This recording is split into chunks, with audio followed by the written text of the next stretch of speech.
la certitude et l'incertitude. Ici, on pourrait croire à tort que la vertu, c'est la certitude. La certitude n'est pas forcément la conviction. Il vaut mieux rester dans l'incertitude, ce qui te permettra de comprendre, de demander, de poser des questions. Bonjour à vous, les amis de l'incertitude pédagogique. Le choc de la foi justificatrice, la foi vivante en question, le scandale de la vérité divine, la vérité libératrice en question. Nous sommes aujourd'hui, 9e jour, dans le processus du traitement des énigmes des noces de Cana, avec le 9e verset. Que dit-il? Tout de suite. Le maître des repas, l'ordonnateur des repas, goûta l'eau changée en vin. Je respecte le titre. Moi, je ne veux pas appeler ça l'eau changée en vin. Lorsque, ça c'est BJ ou Tob, lorsque le maître du repas eut goûté l'eau changée en vin, ne sachant pas d'où cela venait, à la différence des servants ou des serviteurs qui ont tout compris de l'autre côté, appela ou s'adressa au marié. Voilà le verset 9. Voilà le contenu du verset 9, à la différence des traductions, mais le milieu, c'est ça. La moyenne, c'est ça. En matière de mots. Lorsque, il y en a qui n'ont pas commencé par lorsque, et l'ordonnateur du repas goûta. Selon la version que vous avez, vous vous retrouverez en parfaite connexion avec nous. Ce qui est nécessaire. Avec ce que Jésus a fait dans le 8, le verset 8 dont le centre est le maintenant, il envoie remettre le maintenant au maître du repas. Le maître du repas goûte. Et il s'énerve, entre griffes. Il s'énerve. Il fait reproche. Il remarque et il fait reproche. Ce n'est pas seulement remarque qu'il a faite au marié, à qui il s'était adressé. Nous allons voir dans le 10. Il s'est énervé. Et c'est cette colère non dite qui a terminé le verset 8. Et il s'adressa au marié. Ceux qui ont classé n'ont pas jugé nécessaire de dire les reproches dans le verset 9. Ils sont arrêtés là. Si on avait du temps, on allait parler de tout ça. Parce que tout, rien n'est au hasard.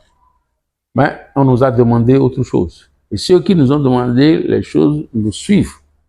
Qu'est-ce que nous avons attiré de ce verset 9? Entre autres, qu'est-ce qui est bon de garder dans ce verset? Nous avons commencé par parler de l'incertitude. De l'incertitude pédagogique. Les gens, sous d'autres cieux, parleraient du doute méthodique. Du doute pédagogique. L'incertitude parce que on dit parfois que la certitude est dangereuse. Être certain, ça ne mène pas toujours à bon port. Ça vous bloque. Ce qu'on peut donc retenir c'est ne jugez pas. Ne jugez pas. Avant d'avoir toutes les preuves, ne jugez pas. Évitez la précipitation. Évitez de réfléchir seul. Évitez de vivre seul. Parce que tu n'es pas seul. Tu n'es pas solitaire. C'est ce qui est arrivé à ce maître, à ce grand organisateur, à cet ordonnateur du repas.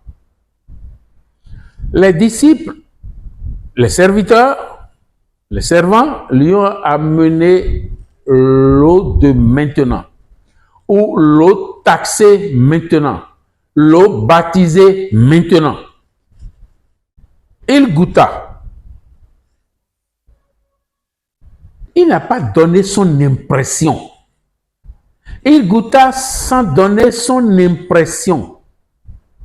Le texte dit tout simplement, il ne sait pas d'où vient ce vin ou cette eau maintenant. Cette eau de maintenant. Cette eau issue de maintenant. Il a oublié que maintenant, c'est le temps de Dieu. Ou il ignore que maintenant, c'est le temps de Dieu. Que le passé n'est pas le temps de Dieu. Que le futur n'est pas le temps de Dieu. Et que le temps de Dieu, c'est maintenant, le présent. Et quand bien même on veut parler du passé parce que nous avons de la mémoire, on ne nous interdit pas. On parle toujours du passé au présent. C'est pourquoi on parle du présent du passé. Parce qu'en voulant parler du passé, il faut ramener le présent, le passé, dans le présent pour le faire. C'est le maintenant qui est le temps de Dieu. C'est le maintenant qui est la période de Dieu. C'est le maintenant qui est la durée de Dieu. Maintenant. Maintenant.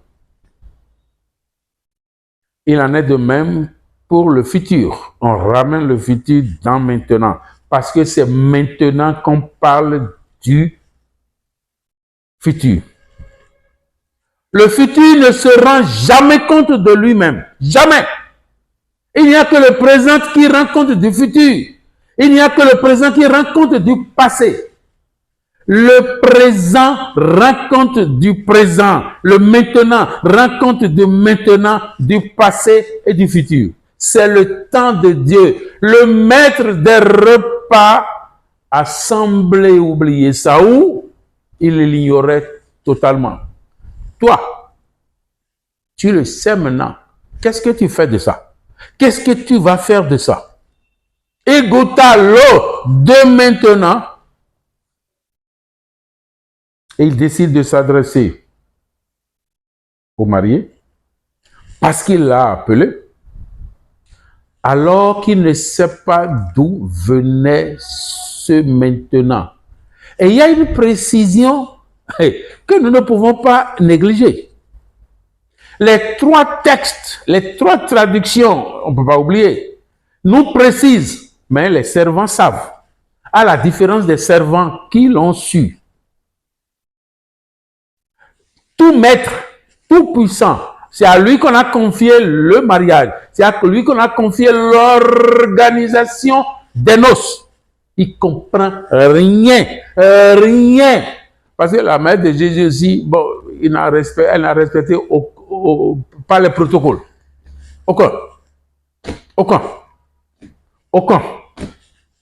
Jésus, refusant les choses, criant, bon, n'a pas cru devoir aller signaler quelque chose au maître du repas. Parce qu'ils ne sont pas venus pour le repas. C'est ça le problème aussi. Nous l'avions dit. Ils ne sont pas venus pour le repas, ils sont venus pour autre chose. Ce n'est pas pour le repas que les auteurs de la Bible ont dit qu'ils sont invités. Non, c'est autre chose. Ils sont venus faire la démonstration, l'accomplissement. Ils sont venus accomplir ce pourquoi ils ont été invités, tout simplement. Mais lors de le protocole, ne comprenant rien, commence par juger. On le verra. Alors il goûte, il ne comprend pas la source, alors que les servants ou les servantes comprennent la source. Que tires-tu? Ne minimise personne. On a toujours besoin d'un plus petit que soi.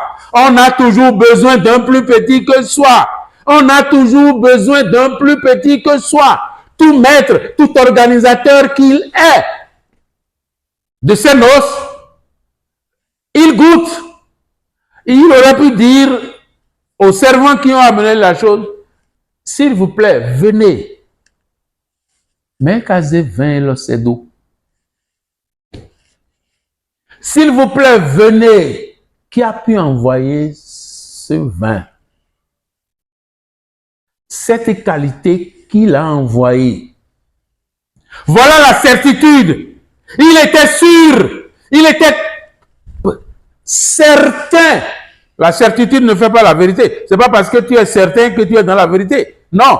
Tu es certain de la chose, tu es dans ta vérité. Mais nous oublions ça souvent. Tu es certain, tu es dans ta vérité, tu n'es pas dans la vérité. La certitude ne suppose pas la vérité. La certitude ne dit pas la vérité. La certitude dit ta vérité. Et ta vérité peut être totalement un mensonge. Voilà. Tout maître de repas, tout coordonnateur de repas, tout ordonnateur de repas qu'il est, il fausse la pente. Il glisse. Il est tombé.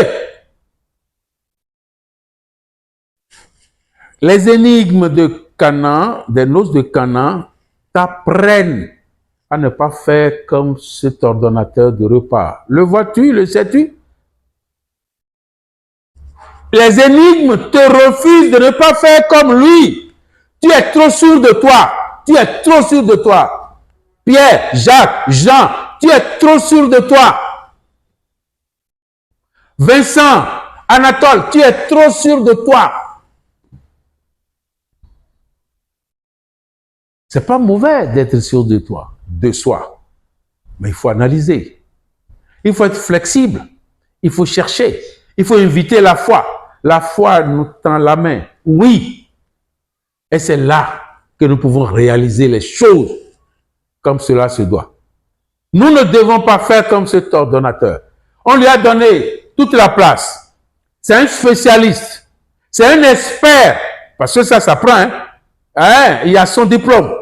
On lui a confié. Organise-nous ça. Fais. Il est prêt à faire des remontrances. Ne tombe pas dedans. Parce que il est tombé dedans. Pourquoi? Parce qu'il ne veut pas considérer les servants. Les servants sont trop petits. Les servantes sont trop petites pour qu'il les questionne. Et il est tombé dans le fossé. Il est tombé dans le fossé. Il est tombé dans le doute total. Il aurait pu poser une seule question et se tirer d'affaire. Il ne l'a pas fait. Le texte précise, quelle que soit la tradition, lui, il ignore d'où venait le vin, mais les servants connaissent. Les servants sages. Le canal de sagesse, le canal de la connaissance, le canal de la correction de cet ordonnateur, ça doit être les servants. Mais il les a négligés. Il les a ignorés. Et pourtant, il a pris le nouveau vin de leurs mains. Jusqu'à quand nous allons continuer à ignorer nos serviteurs? Jusqu'à quand on va continuer à les ignorer? Voilà la tradition poétique de la chose. Jusqu'à quand cesserons-nous de vivre en communion avec ceux qu'on nous a confiés? On a donc toujours besoin d'un plus petit que soi. Tu as toujours besoin de tes enfants. Tu as toujours besoin de tes enfants qui connaissent mieux l'informatique que toi. Tu ne connais rien. Appelle-le. Demande-lui pour qu'il te montre comment ça se fait. Tu ne sais pas. Tu ne sais pas. Ne sois pas orgueilleux. Sois flexible. Sois flexible. Sois flexible et demande. Parce que tu n'es pas seul dans le monde. Voilà. Voilà jusqu'où l'énigme de ce verset 10, 9 nous a amené. Voilà jusqu'où ça nous a amené. À la formulation mentale de l'humilité. À la formulation mentale de l'humilité. Formule cette mentalité. Donne-toi cette mentalité et tu seras heureux parce que tu as besoin d'être flexible. Ta flexibilité te donnera d'être ouvert au monde, d'être ouvert aux autres, d'être ouvert à la satisfaction, à ta propre satisfaction, parce que ton ouverture demandera la paix des autres et la paix des autres fera ta joie. La foi du Christ scandalisateur, le Christ de la foi agissante, la vérité de la foi en la vérité, comprenne qui pourra.